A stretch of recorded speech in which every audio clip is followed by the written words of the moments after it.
യേശുനാമം അതിശയനാമം, കേളേനിക്കും നാമം. യേശുനാമം അതിശയനാമം, കേളേനിക്കും നാമം. പാപപരിഹാരാർത്ഥം പാതകരെ തേടി പാരിടത്തിൽ വന്ന നാമം. പാപപരിഹാരാർത്ഥം പാതകരെ തേടി പാരിടത്തിൽ വന്ന നാമം. പാവച്ച ജീവിതത്തിൻ മാതൃകയെ കാട്ടി പാവനമാം. പാവച്ച ജീവിതത്തിൻ മാതൃകയെ കാട്ടി പാവനമാം. യേശുനാമം അതിശയനാമം,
പറയുവീൻ, അവൻ നല്ലവനല്ലോ, അവന്റെ എന്നേക്കുമുള്ളത്.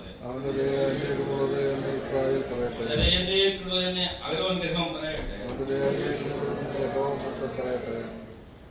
നേരത്തെ ഞാൻ യഹോവയെ വിളിച്ചപേക്ഷിച്ചു, യഹോവ ഉത്തരമരുളി എന്നെ വിശാല സ്ഥലത്താക്കി. എന്നെ സഹായിക്കുന്നവരുടെ കൂടി യഹോവ എന്റെ പക്ഷത്തുണ്ട്. ഞാൻ എന്നെ ഭയക്കുന്നവരെ കണ്ട് രസിക്കും. പ്രഭുക്കന്മാരിൽ ആശ്രയിക്കാൾ യഹോവയിൽ ആശ്രയിക്കുന്ന നല്ലത്. അവരെന്നെ വളഞ്ഞു, അതെ അവരെന്നെ വളഞ്ഞു, യഹോവയുടെ നാമത്തിൽ അവരെ ഛേദിച്ചു കളയും.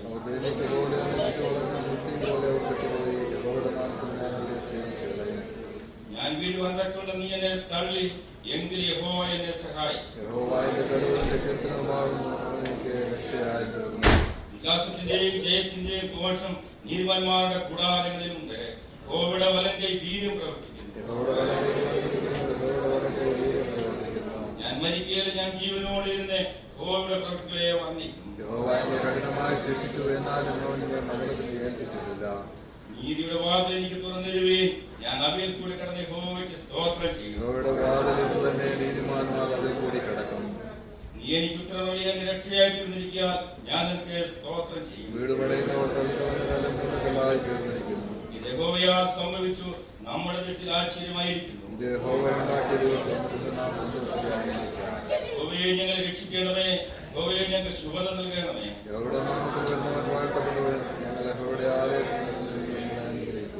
യഹോവ തന്നെ ചെയ്യും, അവൻ നമുക്ക് പ്രകാശം തന്നിരിക്കുന്നു. യാഗപീഠത്തിന്റെ കൊമ്പുകളോളം യാഗപശുവിനെ കയറുകൊണ്ട് കെട്ടുകയും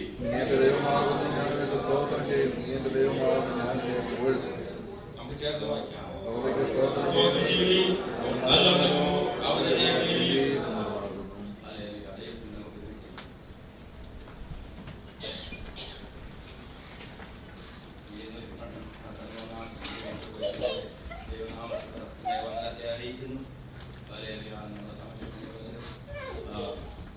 കാനഡയിലൊക്കെ കടന്നു പോയിരിക്കുന്നു. അവിടെ ഈ അനുഗ്രഹം കഴിയുന്നു. അതുപോലെ തന്നെ പല യാത്രയിലും മറ്റു വായിക്കുന്നുണ്ട്.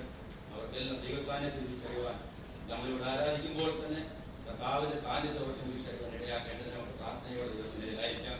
ഇന്നത്തെ സങ്കീർത്തനം 118 സങ്കീർത്തനം പലപ്പോഴും നമ്മളിവിടെ വായിക്കുകയും ഹല്ലേലൂയ അതിന്റെ ആഴങ്ങളെ നമ്മൾ ഗ്രഹിക്കുകയും ചെയ്തിട്ടുള്ളവരാണ്. എന്നാൽ ഹല്ലേലൂയ കഴിഞ്ഞ ദിവസം ഹല്ലേലൂയ ഭാഷ വിളിച്ച് പറഞ്ഞു ഹല്ലേലൂയ ഇങ്ങനെ സങ്കീർത്തനം വായിക്കണമെന്ന്. വളരെ ഹൃദയത്തിൽ പെട്ടെന്ന് കൂടി ഒന്നായ ഒരു സങ്കീർത്തനമാണ് 118 സങ്കീർത്തനം. ഹല്ലേലൂയ ഇതിന്റെ ഹെഡിങ്ങിൽ ഇതാരെഴുതുന്നു എങ്ങനെയൊന്നും എഴുതിയിട്ടില്ല. എന്നാൽ നമ്മൾ വായിക്കുമ്പോൾ മനസ്സിലാക്കണം ദാവീദ് എഴുതിയ ഒരു സങ്കീർത്തനമാണ്. ഹല്ലേലൂയ ഇതിനു വേണ്ടി എഴുതിയെന്ന് വെക്കുമ്പോൾ ഒരു ഘോഷയാത്രയിലും ഒരു ആരാധനയിൽ ഉപയോഗിക്കത്തക്ക വിധത്തിലും ഗാനപ്രതിഗാനമായ രൂപത്തിൽ വിജയിച്ച ഒരു സങ്കീർത്തനമെന്ന് എല്ലാം കാണുവാനായി സാധിക്കും. തന്നെയുമല്ല യഹോവയ്ക്ക് സ്തോത്രം ജീവനും ആകുവാനും ഞെരുക്കത്തിൽ ഇരുന്നവരോടുള്ള തന്റെ ദൈവയുടെ വിവരണങ്ങളുമാണ് ഇതിലേക്ക് ഹല്ലേലൂയ അതിന്റെ ഹല്ലേലൂയ ആരംഭവും അവസാനവും ഹല്ലേലൂയ എന്നല്ലെങ്കിൽ ദൈവത്തിന്റെ സ്തുതി എന്ന ഹല്ലേലൂയ പറഞ്ഞുകൊണ്ടാണ് ഇതിന്റെ തുടക്കം. ഹല്ലേലൂയ അങ്ങനെ ഹല്ലേലൂയ ദൈവത്തിലേക്ക് നാം കടന്നു വരുമ്പോൾ ഹല്ലേലൂയ ദൈവത്തിനെ ആരാധന കൊടുക്കുന്നവരായിട്ട് ഹല്ലേലൂയ ദൈവത്തെ ഹല്ലേലൂയ മഹത്വീകരിക്കണം. എന്തിനാണെന്ന് വെച്ചാൽ കഴിഞ്ഞ മണിക്കൂറിൽ നിന്നല്ല, കഴിഞ്ഞ രാത്രിയിൽ നിന്നല്ല, കഴിഞ്ഞ ദിനങ്ങളിലെല്ലാം ദൈവം നമ്മളെ ഈ മരുഭൂമിയിലത്തെ അതിശയവും അത്ഭുതമായി കാത്തു. ഹല്ലേലൂയ നമ്മളെ സമക്ഷത്തിൽ അനേക ഹല്ലേലൂയ നനയ്ക്കാത്ത നാഴിക ഹല്ലേലൂയ ഈ ലോകത്ത് നിന്ന് മാറ്റപ്പെട്ടു. ഹല്ലേലൂയ അവർ ആ വാഹനം ഓടിക്കുമ്പോൾ, അവർ കിടക്കയിലായിരിക്കുമ്പോൾ, അവർ കർത്താ പ്രവർത്തന മണ്ഡലങ്ങളിൽ ഹല്ലേലൂയ ക്ഷണനേരം കൊണ്ട് ഹല്ലേലൂയ ശ്വസിക്കുക വായു പ്രമോട്ട് എടുക്കാൻ വയ്യാതെ വേണം പെട്ടെന്ന് തന്നെ ആശുപത്രികളെ പ്രാവശ്യം അങ്ങനെ ഇരിക്കുമ്പോൾ ദൈവം നമുക്ക് ആരോഗ്യ ബലവും തന്നെ. ഹല്ലേലൂയ ദൈവത്തിന് നന്ദി പെടുന്നതിന് വേണ്ടിയാണ് ഹല്ലേലൂയ അവരുടെ ആലയത്തിലേക്ക് നാം കടന്നു വന്നിരിക്കുന്നത്. ഹല്ലേലൂയ അവരുടെ ആലയത്തിലേക്ക് കടന്നു വരുന്നവരെ കുറിച്ച് ഹല്ലേലൂയ സങ്കീർത്തനക്കാരൻ പറയുന്നത് ഹല്ലേലൂയ അവർ ആരെല്ലാം കടന്നു വന്നാലും അവർ എന്ത് ചെയ്യണം? ദൈവത്തിന് സ്തോത്രവും സ്തുതിയും അർപ്പിക്കുകയാണ്. ഹല്ലേലൂയ പഴയ നിയമകാലത്തെ ഹല്ലേലൂയ യാഗവസ്തുവായിട്ടാണ് ആരാധന ആലയത്തിലേക്ക് ദൈവജനം കടന്നു വന്നത്. ഹല്ലേലൂയ അവർ കർത്താവ് കടന്നു വരുമ്പോൾ ഹല്ലേലൂയ ഊനമില്ലാത്തതായിരിക്കണം. ഹല്ലേലൂയ ദൈവത്തിന്റെ സൗരഭ്യവാസനയായി യാഗമർപ്പിക്കുമ്പോൾ ഹല്ലേലൂയ അത് ഊനമില്ലാത്തതായിരിക്കണം. ഹല്ലേലൂയ നാം നമ്മുടെ ദേശത്തിൽ കടന്നു വരുമ്പോൾ ഹൃദയത്തിന്റെ ആഴത്തിന് നന്ദിയോട് ദൈവത്തെ സ്തുതിക്കണം. ഹല്ലേലൂയ അതാണ് അതിന്റെ സാരാംശം. ഹല്ലേലൂയ എന്നാൽ ഹല്ലേലൂയ കൊമ്പും കുളമ്പുമുള്ള മൂല്യക്കാർ യഹോവയെ ആരാധിക്കും കൊടുക്കേണ്ടിയത് നമുക്ക് ഉപകാരമുള്ളതായിരിക്കണം എന്നാണ് തിരുവചനം നമ്മളെ പഠിപ്പിക്കുന്നത്. ഹല്ലേലൂയ. അതിന് ഹല്ലേലൂയ ദൈവത്തിന്റെ സ്തോത്രം ചെയ്തതിന്റെ 10 കാരണങ്ങൾ ഹല്ലേലൂയ ഈ പുസ്തകത്തിൽ ഈ അധ്യായത്തിൽ ഇങ്ങനെ എഴുതിയിട്ടുണ്ട്. ഒന്ന് ഹല്ലേലൂയ അവൻ നല്ലവനാണെന്ന്. ഹല്ലേലൂയ. അതിന്റെ 1:23 പറയുന്നു, 29 പറയുന്നതയോ അവൻ നല്ലവനാണെന്ന്. ഹല്ലേലൂയ. രണ്ടാമത് പറയുന്നു അവന്റെ ദയ എന്നേക്കുമുള്ളത് തന്നെ. ഹല്ലേലൂയ. 1:4-23 ഈ വാക്യങ്ങളിൽ പറയുന്നുണ്ട്. ഹല്ലേലൂയ. യഹോവ എനിക്ക് ഉത്തരമരളി. ഹല്ലേലൂയ. അത് 5-ാം വാക്യത്തിൽ ഇങ്ങനെ പറയുന്നുണ്ട്. ഹല്ലേലൂയ. ആറാമത് അവനെന്റെ പക്ഷത്തുള്ളത് കൊണ്ട് ഹല്ലേലൂയ ഞാൻ ഭയപ്പെടുകയില്ല എന്ന് പറയുന്നു. ഹല്ലേലൂയ. അടുത്തത് അവനെന്റെ സഹായകനായതുകൊണ്ട് ഹല്ലേലൂയ ഞാൻ അവനെ സ്തോത്രം ചെയ്യും. ഹല്ലേലൂയ. അവനെന്റെ ബലമായതുകൊണ്ട് ഞാൻ അവനെ സ്തോത്രം ചെയ്യും. അവനെന്റെ കീർത്തനമായതുകൊണ്ട് ഞാൻ അവനെ സ്തോത്രം ചെയ്യും. അവനെന്റെ രക്ഷയായതുകൊണ്ട് ഹല്ലേലൂയ ഞാൻ ദൈവത്തിന് സ്തോത്രം ചെയ്യും. തന്നെയുമല്ല ഹല്ലേലൂയ അവനെനിക്ക് ഉത്തരമുരളി എന്നെ വിശാലതയിലാക്കിക്കൊണ്ട് ഞാൻ നിന്നെ സ്തോത്രം ചെയ്യുമെന്ന് സങ്കീർത്തനക്കാരനെ വിളിച്ചു പറയുകയാണ്. ഹല്ലേലൂയ. ദൈവമക്കളെ നമ്മുടെ ജീവിതത്തിൽ അപ്രകാരമാണോ നാം കടന്നു വന്നത്? വെറുതെ കടന്നു വന്ന് വെറുതെ പോകുന്നവരായി കാണോ? ഹല്ലേലൂയ. ദൈവസന്നിധി എന്തെങ്കിലും അർപ്പിക്കുന്നതിന് വേണ്ടിയാണോ വന്നത്? ദൈവത്തിന്റെ നന്മ അനുഭവിക്കുന്നതിന് വേണ്ടിയോ നാം കടന്നു വന്നത്? ഹല്ലേലൂയ. അല്ലെങ്കിൽ നമ്മൾ മറ്റുള്ളവരെ പോലെ ഭവനങ്ങളിൽ കിടന്ന് ഉറങ്ങായിരുന്നു. ഹല്ലേലൂയ. അല്ലെങ്കിൽ എന്തെങ്കിലും ടിവിയും കണ്ട് അതും കണ്ടുകൊണ്ട് ഇങ്ങനെ ഇരിക്കാമായിരുന്നു. അതിനാണോ നമ്മെ വിളിച്ച് വേർതിരിച്ചത്? ഹല്ലേലൂയ. ദൈവത്തെ ആരാധിപ്പാൻ, ദൈവത്തെ സ്തുതിപ്പാൻ, ഹല്ലേലൂയ ദൈവത്തിന് മഹത്വം കൊടുക്കുവാനും നമ്മൾ കടന്നു വന്നിരിക്കുന്നത്. ഹല്ലേലൂയ. ഹൃദയ സന്തോഷത്തോടെ ആയിരിക്കണം, ഇരട്ടി ബലത്തോടെ ആയിരിക്കണം. ഹല്ലേലൂയ. ഒരു ഉത്സവത്തിന് കടന്നു ചെല്ലുന്നവർ ഹല്ലേലൂയ ചുമ്മാ വെറുതെ ആംഗ്യം തോന്നി പോകുകയും അവർ വളരെ സന്തോഷത്തോടെ തുള്ളിയും ചാടിയും ഹല്ലേലൂയ ഉത്സവത്തിന് കടന്നു പോകുന്നത് പോലെ അങ്ങനെ ആയിരിക്കണം ദൈവസന്നിധിയിലേക്ക് കടന്നു വരേണ്ടതായ ജനം. ഹല്ലേലൂയ. ഉദാഹരണം ചെയ്താണ്. ഹല്ലേലൂയ. അതിന്റെ 8-ാം വാക്യത്തിൽ പറയുന്നു മനുഷ്യൻ ആശ്രയിക്കാൽ യഹോവയിൽ ആശ്രയിക്കുന്ന നല്ലതെന്ന്. ഹല്ലേലൂയ. പ്രഭുക്കന്മാരിൽ ആശ്രയിക്കാതെ യഹോവയിൽ ആശ്രയിക്കുന്നത് നല്ലതെന്ന്. ഹല്ലേലൂയ. ഈ തിരുവചനത്തിന്റെ ഹല്ലേലൂയ മധ്യഭാഗത്തായിട്ടാണ് ഈ വാക്യം എഴുതിയിരിക്കുന്നത്. ഹല്ലേലൂയ. 118-ാം സങ്കീർത്തനത്തിന്റെ 8-9 വാക്യങ്ങളാണ് ഈ പുസ്തകത്തിന്റെ മധ്യഭാഗം എന്ന് പറയുന്നത്. ഹല്ലേലൂയ. അവിടെ എഴുതിയിരിക്കുന്ന മനുഷ്യരിൽ ആശ്രയിക്കാൽ യഹോവയിൽ ആശ്രയിക്കുക നല്ലത്, പ്രഭുക്കന്മാരിൽ ആശ്രയിക്കാൽ യഹോവയിൽ ആശ്രയിക്കുന്നത് നല്ലത്. ഹല്ലേലൂയ. ഈ നല്ല കാര്യങ്ങളെ കുറിച്ച് 7 കാര്യങ്ങളോടെ പറയുന്നുണ്ട്. ഹല്ലേലൂയ. 37-ാം സങ്കീർത്തനത്തിന്റെ 16-ാം വാക്യത്തിൽ പറയുന്നു അനേക ദുഷ്ടന്മാർക്കുള്ള സമൃദ്ധിയേക്കാൾ നീതിമാന്മാർക്കും ഏറ്റവും നല്ലതെന്ന്. ഹല്ലേലൂയ. നല്ലതെന്ന്. അടുത്ത പറയുന്നുണ്ട് ദൈവത്തിന്റെ ദയ ജീവനേക്കാൾ നല്ലതെന്ന്. ഹല്ലേലൂയ. 63-ാം സങ്കീർത്തനത്തിന്റെ 3-ാം വാക്യത്തിൽ പറയുന്നു ഹല്ലേലൂയ ദൈവത്തിന്റെ ദയ ജീവനേക്കാൾ നല്ലതാണെന്ന്. ഹല്ലേലൂയ. അടുത്ത പറയുന്നുണ്ട് സങ്കീർത്തനം 69-31 പറയുന്നുണ്ട് ഹല്ലേലൂയ സ്തോത്രവും സ്തുതിയും മറ്റെല്ലാ യാഗങ്ങളെക്കാൾ നല്ലതാണെന്ന്. ഹല്ലേലൂയ. നാം സ്തോത്രവും സ്തുതിയും അർപ്പിക്കുമ്പോൾ ഹല്ലേലൂയ ഇവിടെ ഒരു ആത്മത്തിനെയോ അല്ലെങ്കിൽ ഒരു കാളയോ ഹല്ലേലൂയ ഈ ഗൾഫിലൊക്കെ ആണെങ്കിൽ ഹല്ലേലൂയ അജിനെ കൊണ്ടുവരുന്നത് ഒട്ടകത്തെയാണ്. പൈസ ഉള്ളവരെ ഒട്ടകത്തെ വെല്ലുവിളിക്കും. ഹല്ലേലൂയ. അതിനുവേണ്ടി കൊണ്ടുവരുന്ന അങ്ങനെയൊന്നും സാഹചര്യമില്ലാത്തവർ ചെയ്യും. ഋതുപ്രാവലിയിലേക്ക് കൊണ്ടുവന്ന് മുടക്കത്തായ യേശുദാൻ ഹല്ലേലൂയ ദേവാലയത്തിലേക്ക് കടന്നപ്പോൾ ഞാൻ കഴിക്കുന്നതിനോട് അവിടെ ഒന്നുമില്ലായിരുന്നു. അവരുകൊണ്ട് കുറിപ്രാക്കളെ രണ്ടിനെയും കൊണ്ടാണ് ഹല്ലേലൂയ ആലയത്തിൽ കിടന്നെന്ന് ഞങ്ങൾ വായിക്കാനും ഇടയാകുന്നു. അങ്ങനെയെങ്കിൽ ഹല്ലേലൂയ നമ്മുടെ ജീവിതത്തിൽ ദൈവം ചെയ്ത നന്മകളെ നമ്മൾ എത്രയെത്ര സ്തുതിക്കേണ്ടതിന് വേണ്ടി ഹല്ലേലൂയ ആ ആരാധനയിൽ ദൈവത്തിന് മഹത്വം കൊടുക്കുമ്പോൾ ഹല്ലേലൂയ കർത്താവേ നീ എന്നെ നിത്യത്തോളം നിലനിർത്തിയല്ലോ, നീ എന്നെ ഈ നിമിഷം വരെയും അത്ഭുതവും അതിശയമായി നിർത്തിയല്ലോ എന്ന് ഓർത്തുകൊണ്ട് ദൈവത്തിന് സ്തുതി പാടേണ്ടവരായിരിക്കണം. ഹല്ലേലൂയ. അടുത്ത് പറയുന്നോ ദൈവത്തിന്റെ പ്രാകാരം കഴിക്കുന്ന ഒരു ദിവസം വേറെ 1000 ദിവസത്തേക്കാൾ ഉത്തമമെന്ന്. ഹല്ലേലൂയ. 84-ാം സങ്കീർത്തനത്തിന്റെ 10-ാം വാക്യത്തിൽ ഹല്ലേലൂയ വായിക്കുവാനായിട്ട് നമ്മൾ സാധിക്കും. ഹല്ലേലൂയ. ദൈവത്തിന്റെ പ്രാകാരങ്ങൾ നിൽക്കുമ്പോൾ ഹല്ലേലൂയ നമ്മൾ ഓരോ ദൈവസന്നിധിയിലേക്ക് കടന്നു വരുമ്പോൾ അല്ലെങ്കിൽ ദേവാലയത്തിൽ കടന്നുമ്പോൾ പ്രാകാരം, വിശുദ്ധ സ്ഥലം, അതിവിശുദ്ധ സ്ഥലം ഇതിനെ 3ആയിട്ട് തരംതിരിക്കുമ്പോൾ പ്രാകാരങ്ങളിൽ നിൽക്കുന്നതായ ജനം ഹല്ലേലൂയ എന്തിനെ കടന്നറിയാവോ? ദൈവത്തിനുള്ള അനുഗ്രഹം പ്രാപിക്കുന്നു. പുരോഹിതൻ ഹല്ലേലൂയ നാം കൊണ്ടുവന്നതായ യാഗവസ്തുവിനെ അറുത്തിട്ട് അതിന്റെ രക്തമായി കളിയിൽ പിടിച്ചുകൊണ്ട് ഹല്ലേലൂയ കൃപാസനത്തോട് കടന്നു ചെല്ലുമ്പോൾ ഹല്ലേലൂയ പ്രാകാരങ്ങളിൽ നിൽക്കുന്ന ജനം ഹല്ലേലൂയ അവർ സന്തോഷിക്കുകയാണ്. പുരോഹിതൻ ഹല്ലേലൂയ മടങ്ങി വന്ന് ഞങ്ങളെ അനുഗ്രഹിക്കുന്ന ആശീർവാദം പകരുന്നതിന് വേണ്ടി കാത്തിരിക്കുമ്പോൾ ഹല്ലേലൂയ കുറെ സമയം കഴിയുമ്പോൾ ഹല്ലേലൂയ ഇവരെ കാണാതെ ഇരിക്കുമ്പോഴാണെങ്കിൽ ഹല്ലേലൂയ പുരോഹിതൻ എന്തെങ്കിലും പാപം ചെയ്തിട്ടുണ്ടെങ്കിൽ അവൻ മരിച്ചു വീഴും. എന്നാൽ അവന്റെ നടുക്ക് ഒരു ചരട് കെട്ടി ഹല്ലേലൂയ പുറകിലോട്ട് ഇട്ടിട്ടുണ്ട്. ഹല്ലേലൂയ മരിച്ചാൽ ആർക്കും അങ്ങോട്ട് കടന്നു പോയി എടുത്തുകൊണ്ട് വരാൻ പറ്റിയില്ല, വലിച്ചു എടുക്കുക മാത്രമേ അവർക്ക് സാധ്യമുള്ളൂ. അങ്ങനെയുള്ള സ്ഥാനത്ത് നിന്ന് ഹല്ലേലൂയ പുറകിരിക്കുന്ന പ്രാകാരത്തിൽ നിൽക്കുന്ന ജനം പാടുകയാണ്, പറയും ഹല്ലേലൂയ. ഒരാളോട് പറയും, ഞാൻ കേട്ടു, ശബ്ദം കേട്ടു. എന്താ ശബ്ദം കേട്ടത്? പുരോഹിതൻ ധരിക്കുന്നതായ ആ ലോഹ അല്ലെങ്കിൽ ആ ഉപായത്തിന്റെ അടിയില് ഒരു മാതളപ്പഴം, ഒരു മണിനാദമുണ്ട്. ഹല്ലേലൂയ. ഈ ചലിക്കുന്ന സമയത്ത് ഈ മണിനാദം അനങ്ങും. ഈ ശബ്ദം കേൾക്കുമ്പോൾ പ്രാകാരം നിൽക്കുന്നതായ ജനത്തിന് മനസ്സിലാവും, പുരോഹിതൻ മരിച്ചിട്ടില്ല, അവൻ എന്റെ ഹല്ലേലൂയ പാപ പരിഹാരത്തിന് വേണ്ടി രക്തം തളിച്ചുകൊണ്ടിരിക്കുകയാണ്. ഹല്ലേലൂയ. എന്നാൽ ഹല്ലേലൂയ കാൽവരി ഞങ്ങൾക്ക് വേണ്ടി തകർക്കപ്പെട്ട കുഞ്ഞാട് ഹല്ലേലൂയ സർവ്വ പാപം പോക്കി നമ്മളെ ശുദ്ധീകരിച്ചിരുന്നുണ്ട്. ഹല്ലേലൂയ. നമുക്ക് ആ കൃപാസനത്തോടും ഇന്ന് കടന്നു ചെല്ലുവാനായിട്ട് ദൈവം നമുക്ക് വഴികളെ ഒരുക്കി തന്നു. ഹല്ലേലൂയ. പ്രാകാരം നിൽക്കുന്ന ജനം അങ്ങനെ ഹല്ലേലൂയ സന്തോഷം അനുഭവിക്കുന്നു എങ്കിൽ ഹല്ലേലൂയ ദൈവത്തിന്റെ കടന്നു വന്ന് നാം എത്രമാത്രം ദൈവത്തെ സ്തുതിച്ച് ആ അനുഭവം പ്രാപിക്കേണ്ടതായിരിക്കുന്നു. ഹല്ലേലൂയ. അടുത്തുനിന്ന് പറയുന്നതാണ് ഹല്ലേലൂയ മനുഷ്യൻ ആശ്രയിക്കാൽ യഹോവയിൽ ആശ്രയിക്കുന്നത് നല്ലത്. ഹല്ലേലൂയ. ഈ 8-ാം വാക്യത്തിൽ തന്നെ പിന്നെ പറയുകയാണ്, അടുത്തുനിന്ന് പറയുകയാണ് പ്രഭുക്കന്മാർ ആശ്രയിക്കാൽ യഹോവയിൽ ആശ്രയിക്കുന്നത്. പലപ്പോഴും നമ്മുടെ ആശ്രയം മനുഷ്യരിലാണെങ്കിൽ ഹല്ലേലൂയ അത് നിഷ്ഫലമായ അല്പം നമുക്ക് തോന്നും ഹല്ലേലൂയ സാരമില്ല, ഇത് നല്ലതാണല്ലോ എന്ന്. എന്നാൽ അതിന്റെ പിന്നിൽ ഹല്ലേലൂയ വലിയ കണികളുണ്ട്. ഹല്ലേലൂയ. നമുക്കൊരു ശാശ്വതമായിരിക്കില്ല. എന്നാൽ യഹോവയിൽ ആശ്രയിക്കുന്നവരെങ്കിൽ ഹല്ലേലൂയ ഹല്ലേലൂയ വചനം തന്നെയല്ല, ദൈവത്തിന്റെ വചനം നമ്മളോട് ഓരോരുത്തരോട് ഇടപെട്ടുകൊണ്ടിരിക്കുന്നതാണ്. മനുഷ്യൻ ആശ്രയിക്കാൽ യഹോവയിൽ ആശ്രയിക്കുന്ന അല്ലാതെ മനുഷ്യരെല്ലാം അല്പം കൊണ്ട് തകർന്നു പോകും. അല്ലെങ്കിൽ കുടുംബജീവിതങ്ങളെ തന്നെ നോക്കുകയാണെങ്കിൽ എത്ര സന്തോഷവും സമാധാനമുള്ളവരാണെന്ന് ജീവിച്ചാലും അവർക്കെല്ലാം ഒരു എൻഡുണ്ട്. ഹല്ലേലൂയ.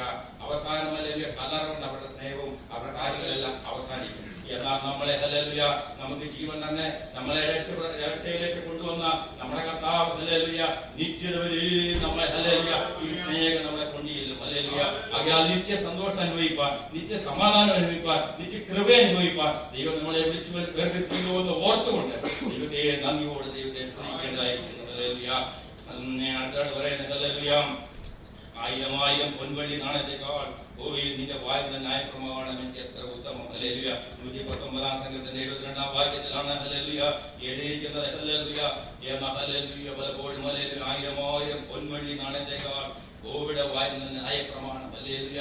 ഹല്ലേലൂയ മോശയ്ക്ക് വേണ്ടി ഹല്ലേലൂയ ഭൂമിയുടെ സന്നിധിയിൽ നിന്ന് ഹല്ലേലൂയ നിയമപ്പെട്ടവങ്ങളും കൽപ്പലകളിൽ എഴുതപ്പെട്ട നിയമങ്ങളുമായി കടന്നു വന്ന് ഹല്ലേലൂയ കടന്നു വന്നപ്പോൾ ജനത്തിന്റെ ഹല്ലേലൂയ പെരുവിറപ്പ് കാണും.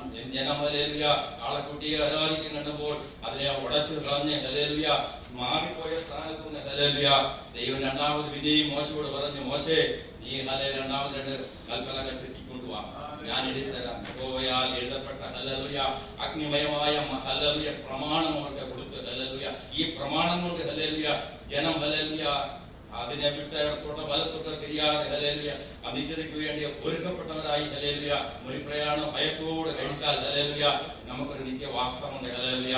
നമ്മുടെ ഭവൻ ഒരുക്കുവാനായിട്ട് നമ്മുടെ കർത്താവ് പോയിരിക്കുന്നത്. അറിയാൽ ഹല്ലേലൂയ അവരുടെ സന്നിധിയിൽ നമുക്ക് ഹല്ലേലൂയ കടന്നു ചെന്ന് ഹല്ലേലൂയ പ്രമാണമുള്ളവരായി ഹല്ലേലൂയ പ്രമാണങ്ങളെ മുറുകെ പിടിക്കുന്ന ഹല്ലേലൂയ അല്പസമയത്തേക്കല്ല നമ്മുടെ ആയുസ് മൊത്തം ഹല്ലേലൂയ അങ്ങനെ ആയിരിക്കണമെന്നാണ് തിരുവചനം പറയുന്നത്. അല്ലാത്തവരെ ആരും ദൈവത്തിന് ആവശ്യമില്ല. ഹല്ലേലൂയ.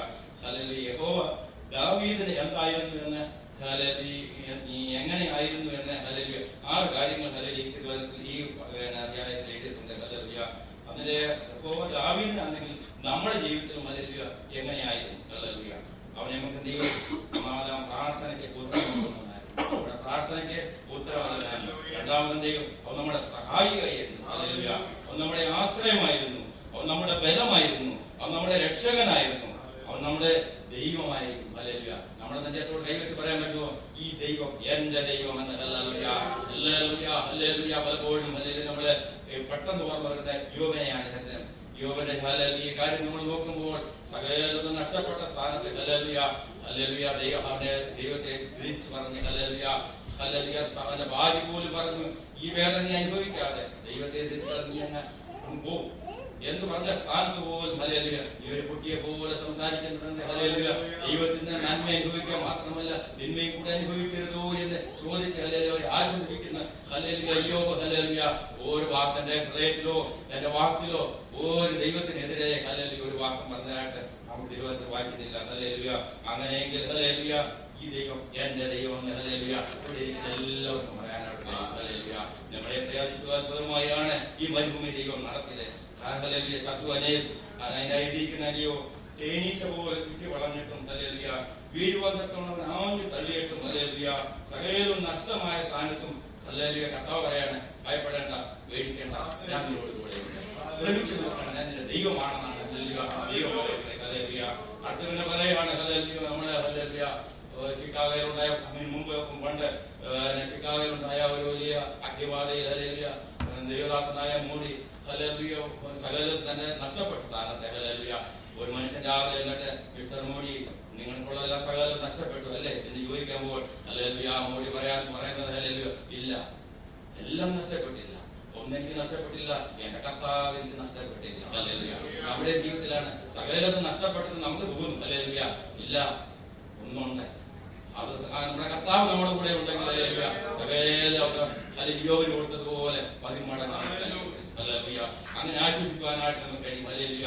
പിന്നെ ഹല്ലേലൂയ 15-ാം വാക്യം പറയുന്നുണ്ട് ഹല്ലേലൂയ തീരുമാന ഹല്ലേലൂയ കൂടാരങ്ങളിൽ ഹല്ലേലൂയ 2 കാര്യങ്ങളുണ്ട്. ഹല്ലേലൂയ ഉല്ലാസത്തിന്റെ കോശമുണ്ട്, ജയത്തിന്റെ കോശമുണ്ട്. ഹല്ലേലൂയ. നമ്മൾ ഹല്ലേലൂയ വിളിച്ചത് ഹല്ലേലൂയ എന്നും നിരാശയെ കഴിഞ്ഞ് ഹല്ലേലൂയ ഒരുവറുക്കുന്നവരായി ഹല്ലേലൂയ പാടു പറയാവുന്നവരായിട്ട് തീരാനല്ല. നമ്മൾ ഉല്ലാസത്തോടും ഹല്ലേലൂയ നൃത്തത്തോടും നീതിമാന്മാരുടെ കൂടാരങ്ങൾ എന്ത് ചെയ്യും കോശങ്ങളുണ്ടെന്ന് പറഞ്ഞാൽ ജയത്തിന്റെ കോശം എന്ന് പറഞ്ഞാൽ ആ കൂലിയുടെ കോശം എന്തിനാണ്? ദൈവം ചെയ്ത നന്മകള് എണ്ണി സ്തുതിക്കുമ്പോൾ ദൈവം ഓരോ ദിവസം കർത്താവെ ദൈവത്തിന് മഹത്വം കൊടുത്ത് നോക്കി വിളിക്കുന്ന എല്ലാവരും ഓരോരുത്തരുടെയും ജീവിതത്തെ നമ്മൾ നോക്കി നമ്മുടെ ജീവിതത്തിൽ ദൈവത്തിന് പൂർണ്ണ പ്രാധാന്യം കൊടുക്കുമ്പോൾ ദൈവം തന്നെ അത്ഭുതമായിട്ട് നടത്തും. അല്ലെങ്കിൽ വഴി പലപ്പോഴും വളരെ ചെറുതായിരിക്കും. അല്ലെങ്കിൽ ദൈവം അതിനെ വിശാലതയാക്കുവാനൊക്കെ സർവശക്തനാണ്. അല്ലെങ്കിൽ മതിയായ ദൈവസന്നിധിയിൽ ഹല്ലേലൂയ നമ്മളായിരിക്കുമ്പോൾ ദൈവത്തിന്റെ വലിയ കൃപ ധരിച്ചുകൊണ്ട് ഹല്ലേലൂയ പരിപ്രയാണ ഭയത്തോടെ നമുക്ക് ജീവിക്കാൻ കർത്താവ് നമുക്ക് ഇടയാക്കട്ടെ. ഹല്ലേലൂയ. നമ്മളെ കേൾപ്പിച്ച നല്ല വചനത്തിനായിട്ട് നമുക്ക് കർത്താവിനെ പ്രാവശ്യം സ്തുതിക്കാം. ഹല്ലേലൂയ. നമ്മുടെ കർത്താവ് മതിയായവനാണെന്ന് കൃപയെന്ന് പകരം വിശ്വസിക്കുന്നു. എല്ലാവർക്കും ഉച്ചത്തിൽ കർത്താവിനെ കൊണ്ട് സ്തുതിക്കാം. കർത്താവ് മതിയായവനാണ്. ഹല്ലേലൂയ. ഹല്ലേലൂയ. ദൈവവചനം ശുശ്രൂഷിപ്പാൻ കർത്താവിന്റെ ദാസനെ ബലപ്പെടുത്തി ഓർത്ത് നമുക്ക് കർത്താവിനെ സ്തുതിക്കാം. കൂടി വന്നിരിക്കുന്ന എല്ലാവർക്കും ക്രിസ്തീയ സ്നേഹവന്ദനങ്ങൾ അറിയിക്കുന്നു. ഒന്ന് പരിചയപ്പെടുത്തുവാൻ വേണമെങ്കിൽ 1 മിനിറ്റ് എടുത്ത് ഒന്ന് പരിചയപ്പെടുത്തുവാനുള്ള സമയമുണ്ട്. സാക്ഷ്യത്തിനായിട്ട് സമയം വേർതിരിക്കുമ്പോൾ അതുപോലെ ഇന്ന് പകലിൽ ആർക്കെങ്കിലും പ്രത്യേകിച്ച് എന്തെങ്കിലും പ്രാർത്ഥനാ വിഷയമോ സ്തോത്രത്തിനായിട്ടുള്ള കാര്യങ്ങളോ സഭയെ അറിയിക്കുവാനുണ്ടെങ്കിൽ ഇപ്പോൾ എഴുന്നേറ്റ് അതിനുള്ള സമയമാണ്. ആ സമയം വിനിയോഗിക്കണമെന്ന് പ്രത്യേകം അഭ്യർത്ഥിക്കുന്നു.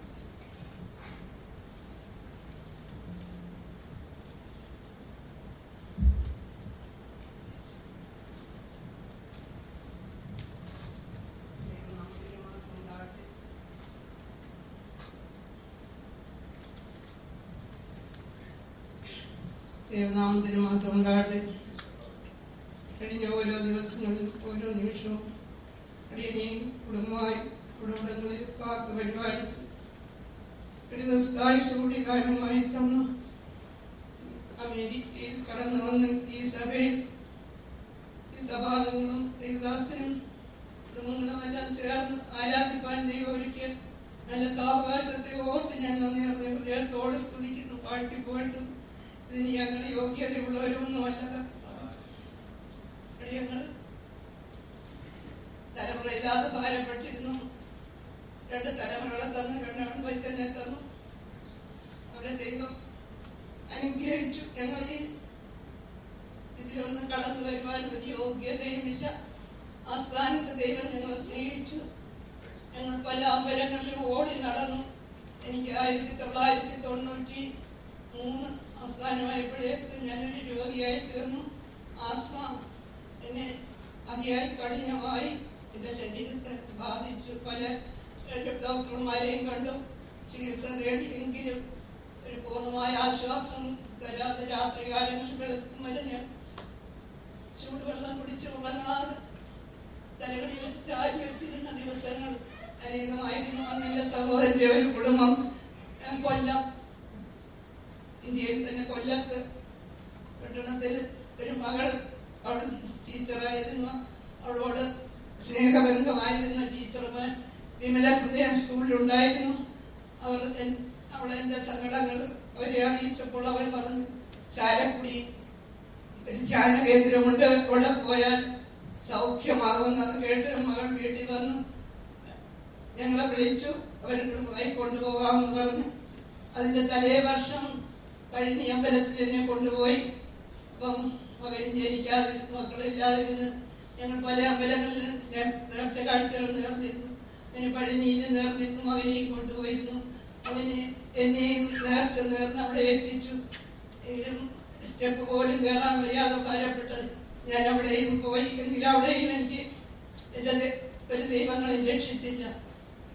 എൻ്റെ വീട്ടിൽ, എൻ്റെ അച്ഛൻ്റെ വീട്ടിൽ തൊട്ടടുത്ത വീടാണ്, അമ്പലമുണ്ട്, ഗണപതി ക്ഷേത്രമുണ്ട്. ഞങ്ങളുടെ വീട് തന്നെ വീട് തൊട്ടടുത്താണ്. ഒരിക്കലും എന്നെ വിവാഹം കഴിച്ചു കൊണ്ടുപോയ വീട്ടിലും അമ്പലത്തിനുള്ള എല്ലാ സാഹചര്യങ്ങളും അവിടെ ഉണ്ട്. ഇപ്പൊ അമ്പലമായി കഴിഞ്ഞു. അവിടെ വിച്ചാരാധനയുള്ള വീടാണ്. ഞങ്ങളെ ദൈവാതിൽ നിന്നെല്ലാം വിളിച്ച് വേർതിരിക്കാൻ ദൈവം അവസരം ഒരുക്കിയത് എന്റെ രോഗമാണ്. അത് ഏറ്റവും നന്മയ്ക്കായി എന്ന് ഞാൻ അറിഞ്ഞില്ല. ദൈവം ഇത്രയും ഞങ്ങളെ സ്നേഹിക്കുമെന്ന് ഞങ്ങൾ അറിഞ്ഞില്ല. അതിനായി ഞാൻ ഹൃദയത്തോട് ഞാൻ സ്തുതിക്കുകയാണ്. ഞാൻ പലതരത്തിൽ ഈ സാക്ഷ്യം പറയാൻ ദൈവാവസരം ഒരുക്കിയിട്ടുണ്ട്. ഞങ്ങൾ അറിയാതെ ചാലക്കുടിയിൽ പോയി 96 ആദ്യമായി പോകുന്നത്. അന്ന് മക്കൾ കുട്ടികളായിരുന്നു. മൂത്തമാന് 13 വയസ്സുള്ളൂ. പക്ഷെ ഞങ്ങൾ ഒരാഴ്ച അവിടെ ധ്യാനത്തിയിരുന്നു. കുഞ്ഞുങ്ങളെ കൊണ്ടുപോകും, ധ്യാനം കഴിഞ്ഞ് തിരിച്ചു പോകും. അപ്പോഴും എനിക്ക് രോഗം മാറിയില്ല. അപ്പൊ എന്റെ ഭർത്താവിനെ വളരെ കുറ്റപ്പെടുത്തി വേദനിപ്പിക്കുന്നുണ്ടായിരുന്നു. ഒരുമിച്ച് അവിടെ പറയുമ്പോൾ ഞങ്ങൾ ഇരുന്ന് പ്രാർത്ഥിക്കും, ബൈബിൾ എടുക്കും, ജപമാല എടുക്കും, ഞങ്ങൾക്ക് അറിയത്തില്ല. അപ്പോഴും എനിക്ക് രോഗമുണ്ടെങ്കിൽ 1 മാസം കഴിഞ്ഞപ്പോൾ എനിക്ക് സ്വപ്നത്തിലൂടെ 12:30 മണി ദൈവം എനിക്ക് തന്നു.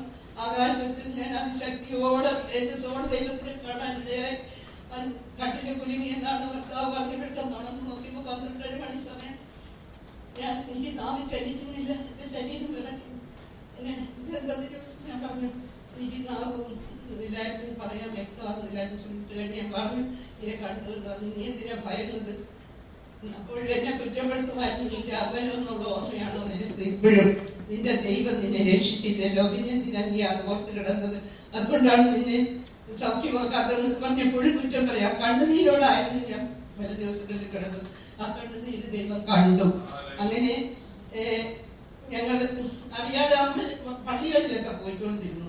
എനിക്കൊരു ജോലി ഉണ്ടായിരുന്നു, കുട്ടികളെ പഠിപ്പിക്കുന്ന ജോലിയായിരുന്നു. അപ്പം അതും എനിക്ക് ഉപേക്ഷിക്കാൻ എൻ്റെ ഭർത്താവ് പറഞ്ഞു. അപ്പോഴും ഞാൻ വേദനപ്പെടുകയാണ്. ഒരു ജോലി എനിക്ക് വലിയ ആഗ്രഹമായിരുന്നു. അങ്ങനെ ഞാൻ ലീവ് എടുത്ത് നിന്ന ശേഷം പിന്നെ വീണ്ടും ജോലിക്ക് പോയി. അങ്ങനെ ഭാരപ്പെടുകയായിരുന്നു. എങ്കിലും എനിക്ക് ജോലി ഉപേക്ഷിക്കാൻ മനസ്സില്ലെന്നുള്ള ഭർത്താവിനെ അറിയാം. അങ്ങനെ വീണ്ടും ഞാൻ ജോലിക്ക് പോകാൻ തുടങ്ങി. അങ്ങനെ ആ വർഷം എന്നോട് പറഞ്ഞു, നീ വിശ്വസിക്കാമെങ്കിൽ എന്നെ അടുത്ത വർഷവും കൊണ്ടുപോകാമെന്ന് പറഞ്ഞു. നിന്നെ എവിടെയെല്ലാം ഞാൻ കൊണ്ടു നടന്നു സൗഖ്യമാകുവാൻ. ഒരു ദൈവം നിന്നെ രക്ഷിച്ചില്ലല്ലോ, പിന്നെന്താ നീ വിശ്വസിക്കാതെ എന്ന് വെച്ച് എന്നെ വളരെ വേദനപ്പെടുത്തിയിരുന്നു. അങ്ങനെ ആ വേദനയോട് കിടന്ന ദിവസമാണ് ഞാൻ ഇങ്ങനെ കാണുന്നത്. അപ്പൊ ഞാൻ വിചാരിച്ചു, കർത്താവേ, ഞാൻ ഇതിനൊന്നുമല്ലല്ലോ പോയെ, എന്റെ രോഗം മാറാനില്ലേ? പക്ഷേ എനിക്ക് അന്ന് രാവിലെ കുളിക്കാൻ ഞാൻ കയറിയപ്പം എൻ്റെ അടിവയറ്റിൻ്റെ ഇടതു ഭാഗത്തൊരു നെല്ലിക്ക വലുപ്പത്തിലൊരു മുഴയുണ്ടായിരുന്നു. അതങ്ങ് മാഞ്ഞു പോയി. അത് നിന്ന സ്ഥാനമാണെന്ന് പോലും പറയത്തില്ല. വളരെ സന്തോഷത്തോടെ ഞാൻ ഹസ്ബൻഡിനെ കൊണ്ടുവന്ന് കാണിക്കാനിടയായി. പറഞ്ഞ്, കാണാതെ വിശ്വസിക്കുന്നതിന് ഭാഗ്യവാൻ, നീ കണ്ടേ വിശ്വസിക്കണമെന്നും ദൈവത്തിന് തോന്നിയാൽ നിന്നെ കാണിച്ചു തന്നെന്ന് പറഞ്ഞു. അങ്ങനെ ഞാൻ ദൈവത്തിന് നന്ദി പറഞ്ഞു. ദൈവമേ, ഞാൻ ഈ മൊഴിയൊന്നും ഓർത്തില്ലല്ലോ, എന്റെ ആസ്മ മാറാനാണല്ലോ ഞാൻ അവിടെ വന്ന് ഇരുന്നത്. പക്ഷെ എനിക്ക് ആദ്യം ഒരു അടയാളമാണ് ദൈവം തന്നത്. അങ്ങനെ 6 ടാബ്ലറ്റ്സ് വെച്ച് ഞാൻ രാവിലെയും വൈകിട്ട് 3 ടാബ്ലറ്റ്സ് കഴിച്ചുകൊണ്ടിരുന്നു. ഞാൻ ആദ്യം പോകുമ്പോഴും ആ ടാബ്ലറ്റ്സും 2-3 ആഴ്ചയ്ക്ക് കൈ വെച്ചുകൊണ്ട് പോകും, സൂക്ഷിച്ചിട്ട് എൻ്റെ ജീവൻ പോലെ. അപ്പൊ അവിടെ പ്രേക്ഷിതർ കൊണ്ടുപോകും രോഗം വന്നാൽ. എനിക്കതിനിടയായില്ല. പക്ഷെ ഞാൻ വെച്ച് വളരെ സ്നേഹിച്ച് എന്നോട് പറഞ്ഞു, ഒരു പിന്നെ ക്രിസ്ത്യൻസ് അമ്മ അടുത്ത് കിടന്നു. അത് കേരളാണോ എന്തോ എന്നെ വളരെ സ്നേഹിക്കുന്നുണ്ടായിരുന്നു. അവരെന്നോട് പറഞ്ഞു, ഈ 2ാമത്തെ തവണ പോയപ്പോൾ 3ാം ദിവസം എനിക്ക് അവിടെ വെച്ചൊരു അനുഭവം ഉണ്ടായി. കസേരയിട്ട് ഞാൻ വീഴാൻ ഒരുങ്ങി. വലിയൊരു ശക്തിയായിട്ടൊരു പ്രകാശം വന്ന് എൻ്റെ മേലെ അടിച്ചു. ആരാധന സമയത്ത് ചേട്ടൻ. അപ്പം അമ്മച്ചി എന്നെ പിടിച്ചു അവിടെ ഇരുത്തിയിട്ട് പറഞ്ഞു, മോള് വിഷമിക്കണ്ട, അവിടെ ഇരുന്ന് ശ്രദ്ധിച്ചാൽ മതി, നിൽക്കേണ്ടെന്ന് പറഞ്ഞ് തിരിച്ചിരുത്തി. കസേര ഇടറി പോകുന്നുണ്ട്. അന്ന് രാത്രി അത്താഴമെല്ലാം കഴിഞ്ഞ് ഗുളിക ടാബ്ലറ്റ്സ് കഴിക്കാൻ ഞാൻ എടുത്ത് വെച്ച് അത് റബ്ബറിട്ട് കെട്ടി വാനിറ്റിയിലായി വെച്ചിട്ടല്ലാതെ കഴിക്കത്തില്ല. എൻ്റെ ജീവൻ പോലെ അത് ഞാൻ അന്ന് നോക്കുമ്പോൾ അത് കാണുന്നില്ല. ഞാൻ എല്ലാത്തിനും നോക്കിയിട്ട് ടാബ്ലറ്റ്സ് കണ്ടിട്ട് ഇന്ന് വരെ ഞാൻ കഴിച്ചിട്ടില്ല. ആ ദൈവം എന്നെ പക്ഷേ ഞാൻ അറിയാതെ വീണ്ടും വിഗ്രഹങ്ങളുടെ പോയി പള്ളിയിലേക്ക് പോയി വർഷങ്ങൾ കഴിഞ്ഞു. അനേക വർഷങ്ങൾ അങ്ങനെ നടന്നു. അറിയത്തില്ലായിരുന്നു ആരോധനയെ കുറിച്ച്. എൻ്റെ സഹോദരിയുടെ ഒരു മോൾക്ക് ബോംബെയിൽ വെച്ച് ഒരു രോഗം ഉണ്ടായി. അവിടെ വെച്ച് അവരറിഞ്ഞു. അങ്ങനെയാണ് അവരോട് അഡ്രസ് തന്നു. കാവനാട് ഞങ്ങൾ പ്രാർത്ഥനയ്ക്ക് പോയതും അത്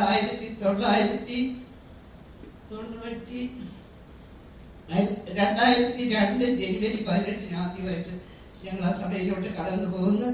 2004 ഫെബ്രുവരി 14 ഞങ്ങൾ രണ്ടുപേരും സ്നാനപ്പെട്ടു.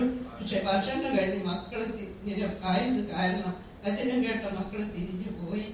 അവർ ഇങ്ങനെ കഴിയുന്നു. എങ്കിലും മൂത്തമാർ അമ്പലത്തിലൊന്നും പോകാറില്ല. ഇളയമാൻ കൂട്ടുകെട്ടിയൊക്കെ അമ്പലത്തിലുമൊക്കെ പോകുന്നുണ്ട്. ഇപ്പോൾ രണ്ടുപേരും വിവാഹം കഴിഞ്ഞു.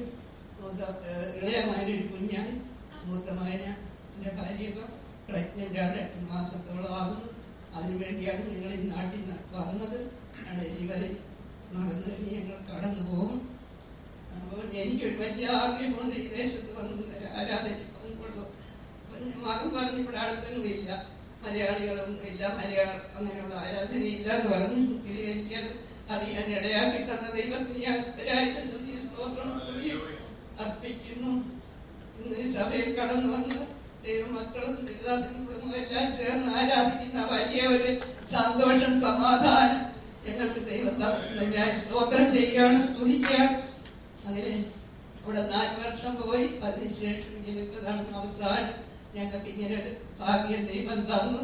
അത് ആ സഹോദരിയുടെ കുഞ്ഞിൻ്റെ രോഗം കാരണം എൻ്റെ സഹോദരി എന്നെ ഒരുപാട് ആക്ഷേപിച്ചിട്ടുണ്ട്. നിന്റെ മക്കൾക്ക് ആരും പെണ്ണ് തരുമെന്നെല്ലാം പറഞ്ഞ സ്ഥാനത്ത് അവരുടെ ഒരു മകളും കുടുംബം ഇതിൽ വരാനിടയായി. അതുപോലെ തന്നെ ഞങ്ങളെ കൊല്ലത്തുനിന്ന് കൊണ്ടുപോയ മകളും കുടുംബവും അവര് സ്നാനപ്പെട്ടതിൽ വന്നു. അങ്ങനെ പല കുടുംബങ്ങളും ഉണ്ട്. അവർ സ്നാനപ്പെട്ടില്ലെന്നേ ഉള്ളൂ. അവരൊക്കെ വിശ്വാസത്തിൽ നിൽക്കുന്നു. അതിനായി ഞാൻ നന്ദി പറയുന്നു. ഞാൻ അനേക വീടുകളിൽ പോയി സുവിശേഷം പറഞ്ഞിട്ടുണ്ട്, അനേക ഇതിലേക്ക് കൊണ്ടുവന്നിട്ടുണ്ട്. പക്ഷെ ഇപ്പോൾ മക്കളെ എന്നെ വിടുന്നില്ല അങ്ങനെ കൂടുതൽ നടക്കാൻ. പിന്നെ ഞാൻ